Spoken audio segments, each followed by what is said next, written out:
Baguio is the summer capital of the Philippines and is known for its cultural heritage, fresh harvests, and its cold weather. Hey, I'm Mig. I'm Janelle. I'm Rihanna. And we are spending 48 hours in Baguio City.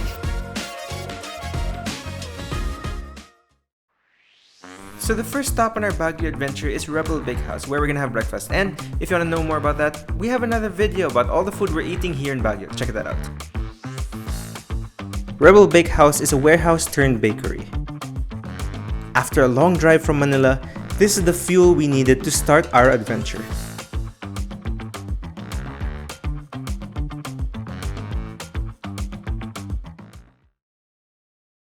So breakfast is done and we are now at the Mirador Heritage and Eco-Spirituality Park, which is a new botanical garden, or should I say, newly renovated botanical garden, fixed up 2021, recently opened, and now open to the public. Although the park centers around spirituality, there are quite a few Instagrammable spots where you can take your photos with the hills of Baguio in the background. We headed down to one of 2 checkpoints of the trail that we're visiting, which is the Blue Moon Gate. This is Baguio. And when you're up here on Mirador Heritage Park, with the background of the Blue Moon Gate or the Torii Gates above, you either get the rolling hills or this beautiful and haunting ethereal vibe for your photos. And with the fog comes a cool breeze that we enjoyed for a bit. We then headed back up, lined up for another selfie at the Torii Gate, and headed down to the Arashiyama Bamboo Grove before heading to our next location. One of the beautiful things about this bamboo park is that it's reminiscent of the Japanese bamboo parks in that you have this thick, lush bamboo that surrounds you in a sort of almost mystic feel to it. So you're walking through it and you feel like you're transported into another world.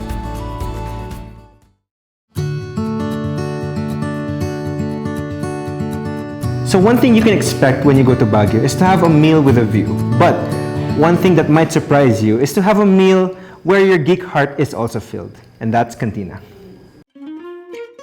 Cantina. Star Wars fans might find the name familiar as the restaurant is named after the tavern where the main character Luke arguably began his adventure. But in this Cantina, you'll find more than just Star Wars memorabilia. This is loaded with other items from different fandoms, but what good would that be without good food?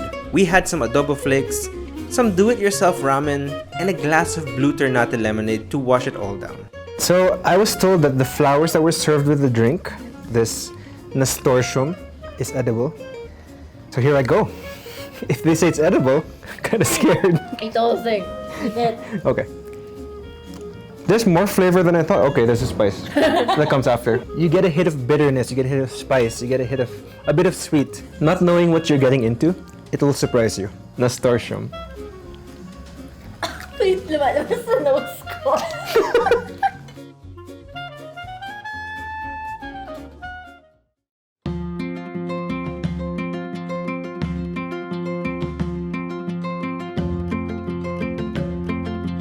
So after an exciting meal at Cantina, now we move on to a very different vibe with the barn.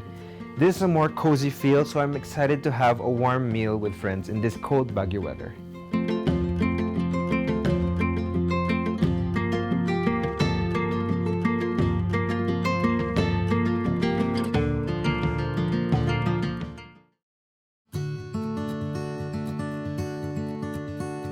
We began the next day by immersing ourselves in a little bit of Cordilleran culture. So our next adventure takes us to the Tam-Awan Village, which is a cultural center put together by local artisans to preserve Cordillera tradition. Liana, you've been here before. Yes, so here at Tam-Awan Village, it's literally not a walk in the park. So you'll find a lot of stairs, a lot of climbing. So very Cordilleran, very up the mountains. But you'll also find a lot of these structures right here. So this is the rice granary. So this is pretty common in the Cordillera. This is where they store their rice. And what you see here are the bululs, or rice gods. This place is full of things like that, so we're gonna walk through and see what they have. The rest of Tam-Awan Village is a tribute to Cordilleran culture, both traditional and modern. This is a lovely place to immerse yourself and to be closer to both nature and local culture. We didn't stay too long as we were preparing to visit one of Baguio's famous haunted houses.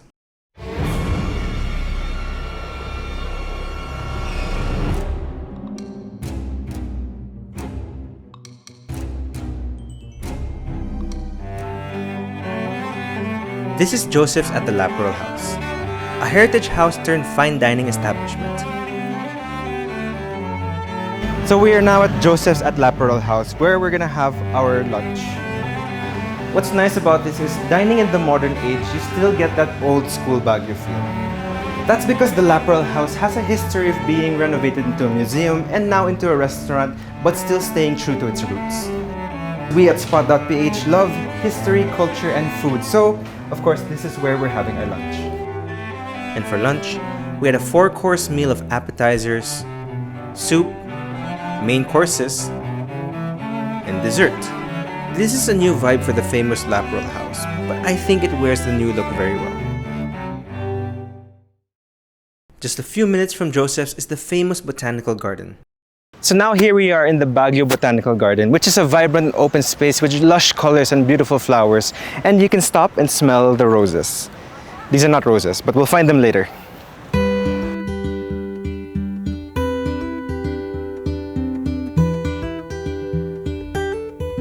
This is a beautiful garden with flowers and tributes to our friends from neighboring Asian countries. So we're about to enter the Japanese tunnel. Oh, it's right behind us. I actually tried entering already and I got scared. I was like, Mig, come with me. So we're taking you with us. Oh my god, it's actually very dark. Yeah, I saw a boy went here. Don't say that. No, I mean like, oh gosh. Oh my I'm god. scared. Oh, ayoko na! Dude, you're scaring me! Okay, we're out. Oh my god. I mean, if you want to. That was so scary! Ay, hindi ko kaya. Yeah, we walked away from that. Instead, we visited the Baguio Village in the Botanical Gardens, where, albeit a bit commercial, we were given a taste of Baguio tradition.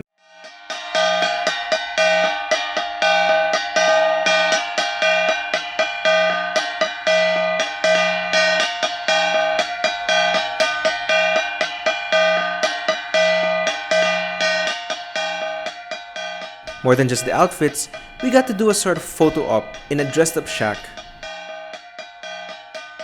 Tried and kind of failing at doing their dance, and basically other kinds of fun and games, including Janelle attacking me.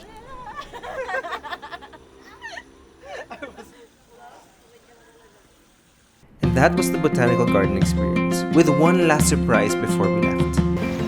Just as we were about to leave, I finally found a rose.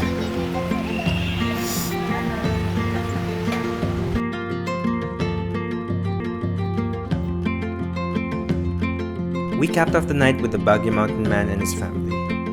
I can't say this was just a dinner, as it was more of an experience. An experience of being welcomed into a family's home, exchanging stories, and sharing traditions over an amazing home-cooked meal.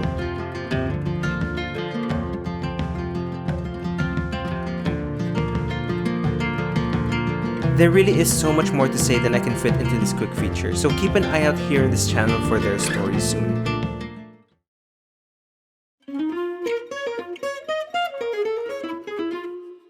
For our last day, we got up early for a quick trip to the Yellow Trail in Camp John Hay, which is a fun little morning trek before we headed to our last restaurant before returning to Manila.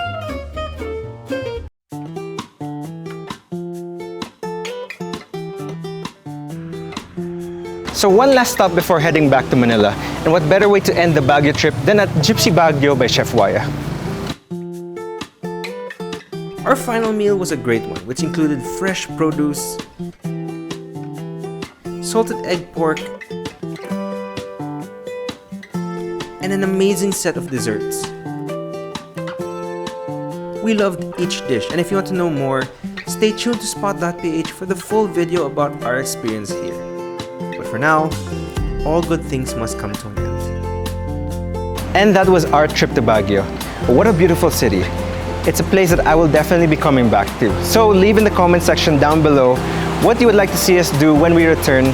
And remember, while you're there, to hit that like button, subscribe to this channel, hit that notification bell, and I will see you guys soon.